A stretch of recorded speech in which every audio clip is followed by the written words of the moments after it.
और अब बात राहुल को मिला अयोध्या से आशीर्वाद। भारत जोड़ो यात्रा में हिंदुत्व की धार, क्योंकि राहुल गांधी की यात्रा यूपी में दूसरे दिन शामली की तरफ बढ़ गई है। लेकिन इस यात्रा के जरिए मिल रही राहुल गांधी के आशीर्वाद की चर्चा पूरे देश में हो रही है। एक दिन पहले राम मंदिर के मुख्य पुजारी आचार्य सत्येंद्र दास ने राहुल गांधी को शुभकामनाएं दी थी और अब राम जन्मभूमि तीर्थ क्षेत्र ट्रस्ट के महासचिव चंपत राय ने राहुल गांधी की तारीफ की है, जिस पर सूबे की ही नहीं बल्कि पूरे देश की सियासत गर्म हो गई है, क्योंकि राहुल के लिए ये तारीफ उस अयोध्या से आई है जिसके दम पर भाजपा विपक्ष को घेरती रही है। ऐसे में राहुल को अयोध्या का आशीर्वाद मिलना कई सवाल खड़े कर रहा है, क्योंकि दूसरी तरफ भाजपा लगातार राहुल की इस यात्रा पर हमला बोल रही है।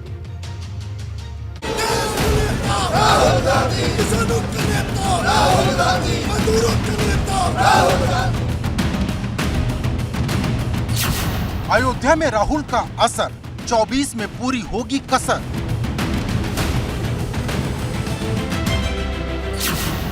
हिंदुत्व की पिच तैयार, राहुल की ललकार।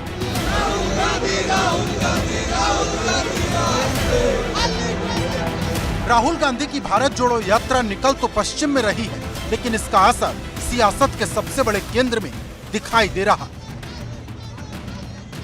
क्योंकि जिस अयोध्या की धमक दिल्ली की सत्ता को साधती रही, अब उसी अयोध्या में भारत जोड़ो यात्रा की सबसे ज्यादा चर्चा हो रही, क्योंकि पहले राम मंदिर के मुख्य पुजारी आचार्य सत्येंद्र दास ने राहुल गांधी को शुभकामनाएं दी और अब राम जन्मभूमि तीर्थ क्षेत्र ट्रस्ट के महासचिव चंपत राय ने राहुल गांधी की तारीफ की है। मैं राष्ट्रीय स्वयंसेवक संघ का कार्यकर्ता हूं। संघ में किसी ने आलोचना की है क्या? प्राइम मिनिस्टर साहब ने उनके पदयात्रा की आलोचना की है क्या? एक नौजवान देश का भ्रमण कर रहा है, देश को समझ रहा है, ये प्रशंसा की बात है। 50 साल का नौजवान हिंदुस्तान के 3000 किलोमीटर दूरी को पैदल चलेगा और इस मौसम में भी चलेगा, तो इसको अप्रिशिएट ही करेंगे हम तो। दरअसल राहुल गांधी अब तक 3000 किलोमीटर की पैदल यात्रा कर चुके हैं। तो हमने सोचा चलो जनता के साथ कन्याकुमारी से कश्मीर चलकर जनता से बातचीत करें, जनता की आवाज सुने और जनता के दिल में जो है वो रखें। 3000 किलोमीटर हो गए, कन्याकुमारी से शुरू किया। कम नहीं होता भाइयों और बहनों, आप ये मत सोचो कि 3000 किलोमीटर कम होता है। लेकिन जिस तरह से राहुल को अयोध्या से तारीफ मिली, उससे सियासी हलचल तेज हो गई, क्योंकि एक तरफ चंपत राय राहुल की तारीफ कर रहे हैं, वहीं खुद को आरएसएस का कार्यकर्ता भी बता रहे हैं। ऐसे में सवाल इस बात का है कि एक तरफ भाजपा लगातार राहुल की भारत जोड़ो यात्रा पर हमलावर है, तो संघ का कार्यकर्ता होने के बाद भी राहुल की इस यात्रा की तारीफ क्यों की गई? क्या भाजपा और संघ में राहुल की यात्रा को लेकर अलग अलग मत है? क्योंकि अब तक सिर्फ भाजपा अयोध्या के मोर्चे पर अपने विरोधियों को घेरती रही, लेकिन उसी अयोध्या से अगर राहुल गांधी की तारीफ होने लगी तो सवाल बड़े हो जाते हैं। वैसे राहुल गांधी भी हिंदुत्व की पिच पर बैटिंग करने से चूक नहीं रहे। मंगलवार को जब राहुल ने दिल्ली से यात्रा की शुरुआत की, तो वो माथे पर तिलक और हाथ में गदा लिए नजर आए थे। राहुल गांधी की यात्रा उत्तर प्रदेश में मैं कह सकता हूं कि छूते छूते निकल रही है।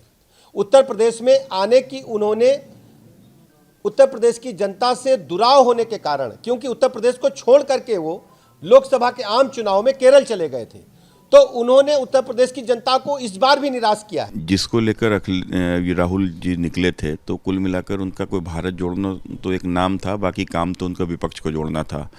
वो जिस प्रकार से कांग्रेस पूरे देश में, कांग्रेस का जनाधार एक तरीके से निम्न स्तर पर पहुंच गया है और कांग्रेस अपने दम पर चुनाव नहीं लड़ सकती भाजपा के खिलाफ, इस बात को कांग्रेस भी समझती है। पहले राम जन्मभूमि रामलला विराजमान के जो मुख्य पुजारी हैं सत्येंद्र दास, उन्होंने राहुल गांधी को शुभकामनाएं दी, तो अब श्री राम जन्मभूमि तीर्थ क्षेत्र ट्रस्ट के जो महासचिव हैं चंपत राय, उन्होंने भी साफ तौर पर कहा है कि अगर 50 साल का कोई नौजवान इस तरीके से भारत का भ्रमण कर रहा है, पैदल चल रहा है, 3000 किलोमीटर लंबी यात्रा कर रहा है, तो इसमें किसी को क्या दिक्कत है? वैसे सवाल सिर्फ चंपत राय या सत्येंद्र दास का नहीं, विपक्ष के कई नेता राहुल गांधी की तारीफ में कसीदे पढ़ चुके हैं।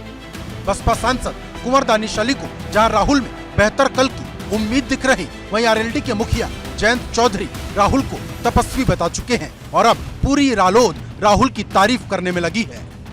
भारत जोड़ो यात्रा के जो यात्री हैं उनको तपस्वी कह करके हमारे नेता चौधरी जयंत सिंह जी ने संबोधित किया है।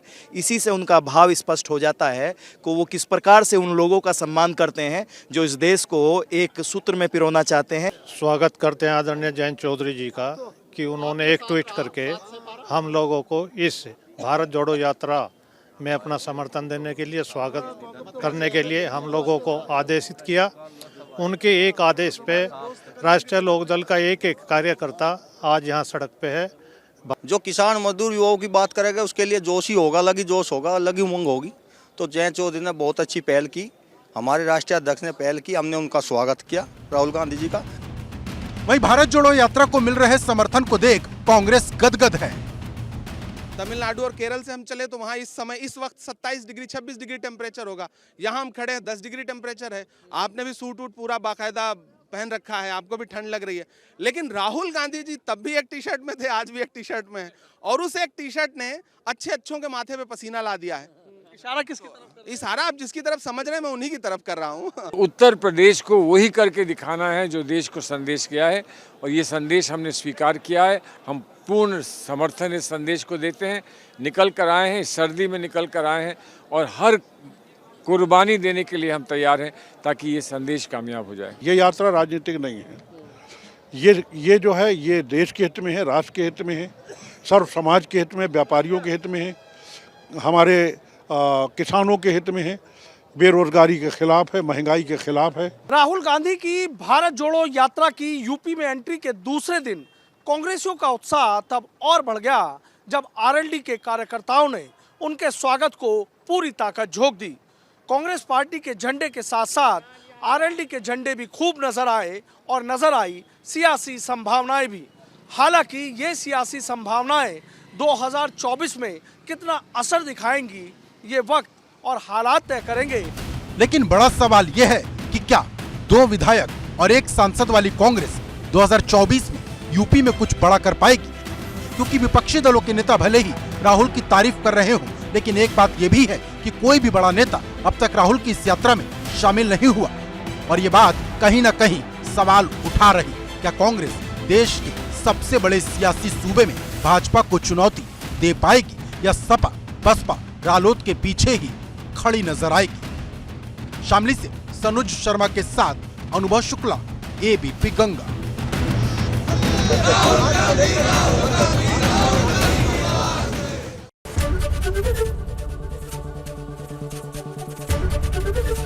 एबीपी गंगा, खबर आपकी, जुबान आपकी।